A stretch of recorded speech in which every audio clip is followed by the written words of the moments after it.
नमस्कार प्यारे बच्चों, स्वागत है आपके अपने यूट्यूब चैनल दीक्षा क्लासेस स्टडी में।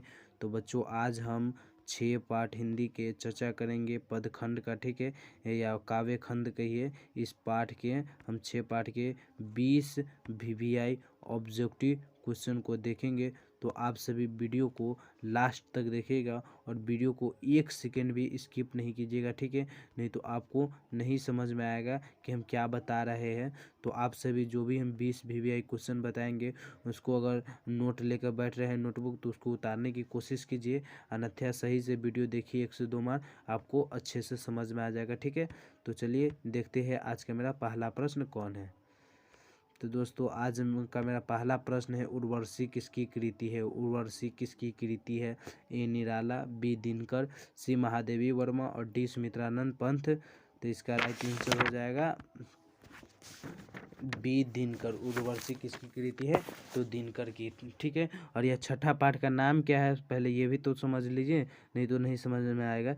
जनतंत्र का जन्म, ठीक है। छठा पाठ का नाम है जनतंत्र का जन्म, और इसका लेखक कौन है, तो रामधारी सिंह दिनकर, ठीक है। रामधारी सिंह दिनकर यानी दिनकर इसका लेखक है, ठीक है। तो कह रहा है उर्वशी किसकी कृति है, तो इसका राइट आंसर हो जाएगा बी दिनकर की, ठीक है। और दूसरा प्रश्न कह रहा है दिनकर को साहित्य अकादमी पुरस्कार किस कृति पर मिला, यानी दिनकर को साहित्य अकादमी पुरस्कार किस कृति पर मिला। ए समाधिनी, बी द्वंद्व गीत, सी उर्वशी और डी संस्कृत के 4 अध्याय। तो इसका राइट आंसर हो जाएगा डी संस्कृत के 4 अध्याय, यानी संस्कृत के 4 अध्याय जब ये दिनकर जी ने लिखे थे कृति, तो उसी के आधार पर साहित्य अकादमी पुरस्कार से इसे सम्मानित किया गया था, ठीक है। और तीसरा प्रश्न कह रहा है बच्चों, दिनकर को ज्ञानपीठ पुरस्कार किस रचना पर प्राप्त हुआ। दिनकर को ज्ञानपीठ पुरस्कार किस रचना पर प्राप्त हुआ। ए रसिमर्थी, बी उर्वशी और सी परशुराम की प्रतीक्षा और डी नील कुसुम। तो इसका राइट आंसर हो जाएगा बी उर्वशी, ठीक है। यानी दिनकर को ज्ञानपीठ पुरस्कार किस रचना पर प्राप्त हुआ, तो उर्वशी की रचना पर, ठीक है। और आज का चौथा प्रश्न कह रहा है बच्चों कि दिनकर किस विश्वविद्यालय के कुलपति बनाए गए थे। उपकुलपति या कुलपति बनाए गए थे। बिहार विश्वविद्यालय, बी पटना विश्वविद्यालय, सी भागलपुर विश्वविद्यालय और डी में है मगध विश्वविद्यालय। तो इसका राइट आंसर हो जाएगा सी भागलपुर विश्वविद्यालय, ठीक है। और आज का 5वां प्रश्न कह रहा है बच्चों, दिनकर ने जनतंत्र का जन्म शीर्षक कविता में दूधमोही शब्द का प्रयोग किसके लिए किया है। यहाँ पे किसके आपको नहीं दिखता होगा, ठीक है। किसके लिए किया प्रयोग, किसके लिए किया है। ए अपनी बेटी के लिए, बी पड़ोस की बच्ची के लिए, सी जनता के लिए और डी समाज के बालिका के लिए। तो इसका राइट आंसर हो जाएगा सी जनता के लिए। दिनकर ने जनतंत्र का जन्म जो कविता है, और इस पाठ का नाम भी यही है, जनतंत्र का जन्म, इसमें दूधमोही शब्द किसके लिए प्रयोग किया है, तो जनता के लिए किया है, ठीक है। तो आज का मेरा छठा प्रश्न कह रहा है राजतंत्र का जन्म शीर्षक कविता में कवि ने किसे देवता कहा।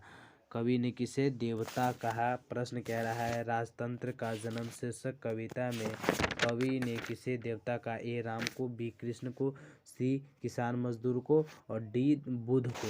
तो इसका राइट आंसर हो जाएगा सी किसान मजदूर को, ठीक है। राजतंत्र का जन्म जो शीर्षक कविता है, उसमें कवि देवता किसको बोल रहा है, तो किसान मजदूर को, ठीक है बच्चों। और आज का मेरा 7वां प्रश्न कह रहा है बच्चों, जनतंत्र के जन्म के कवि कौन है। जनतंत्र के जन्म के कवि कौन है। ए रामधारी सिंह दिनकर, बी प्रेमगढ़ और सी घनानंद और डी अज्ञे। तो इसका राइट आंसर हो जाएगा ए रामधारी सिंह दिनकर, ठीक है बच्चों। और आज का मेरा 8वां प्रश्न कह रहा है दिनकर का जन्म कब हुआ। दिनकर का जन्म कब हुआ। 21 अगस्त 1906 ईस्वी को, बी 23 सितंबर 1908 ईस्वी को और सी 25 अक्टूबर 1910 ईस्वी को और डी में है 27 नवंबर 1912 ईस्वी को। तो इसका राइट आंसर हो जाएगा बी 23 दिसंबर 1908 ईस्वी को दिनकर का जन्म हुआ, ठीक है। और 9वां प्रश्न कह रहा है दिनकर का जन्म कहाँ हुआ। ए अलगोड़ा जहानाबाद, बी सोनपुर वैशाली, सी दानापुर पटना और डी सिमरिया बेगूसराय।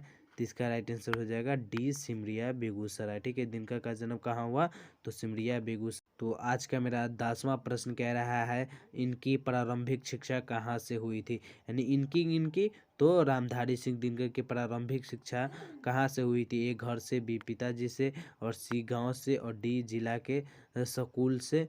तो इसका राइट आंसर हो जाएगा सी, गांव से। यानी रामधारी सिंह दिनकर के प्रारंभिक शिक्षा, शुरू का शिक्षा वो कहाँ से लिया, तो गांव से लिया, ठीक है। और आज का 11वां प्रश्न कह रहा है दिनकर के की किस रचना में कर्ण को नायक कहा गया है। दिनकर कौन सी ऐसा रचना किया था जिसमें कर्ण को नायक कहा गया। ए उर्वशी, बी रसीमर्थी, सी हुंकार और डी हाड़े को हरिनाम, हाड़े को हरिनाम। तो इसका राइट आंसर हो जाएगा बी रसीमर्थी। यानी रसीमर्थी जो दिनकर रचना किए उसमें कर्ण को क्या कहा गया, नायक कहा गया, ठीक है।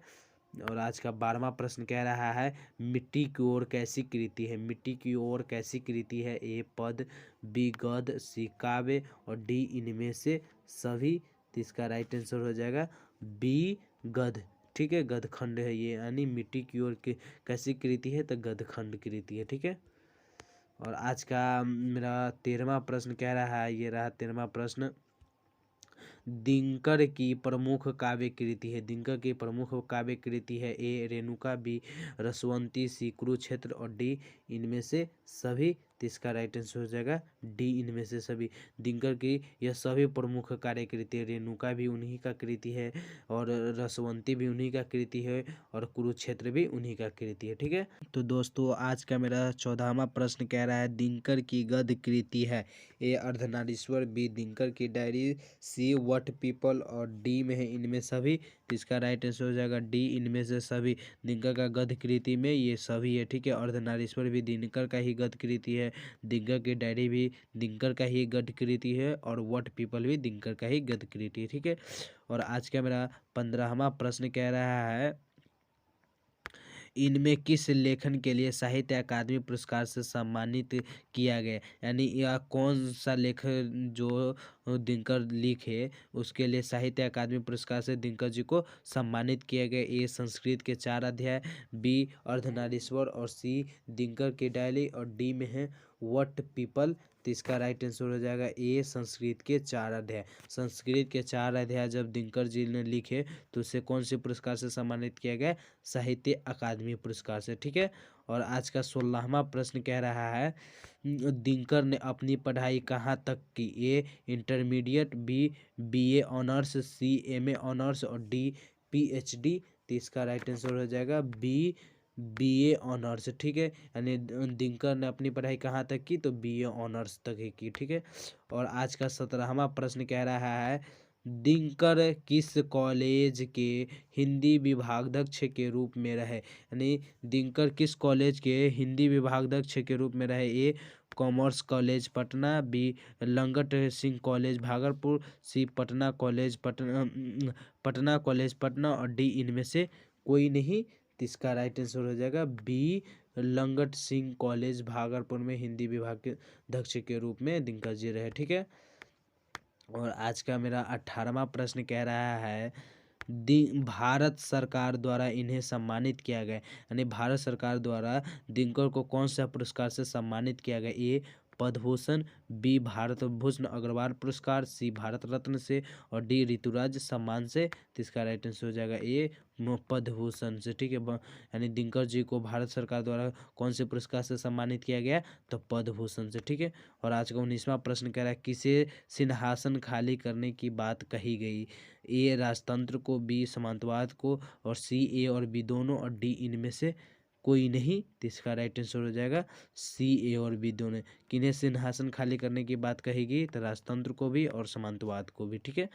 और आज का मेरा 20वां प्रश्न है दिनकर जी का निधन कब हुआ। दिनकर जी का निधन कब हो गया। ए 21 जनवरी 1971 ईस्वी, बी 22 फरवरी 1972 ईस्वी, सी 23 मार्च 1973 ईस्वी और डी 24 अप्रैल 1974 ईस्वी। तो इसका राइट आंसर हो जाएगा डी 24 अप्रैल 1974 ईस्वी में। तो मिलते हैं एक अगले वीडियो में। और अभी तक आपने हमारे चैनल को सब्सक्राइब नहीं किया है तो प्लीज़ सभी बच्चे चैनल को सब्सक्राइब कर लें और आने वाले अगले वीडियो का इंतज़ार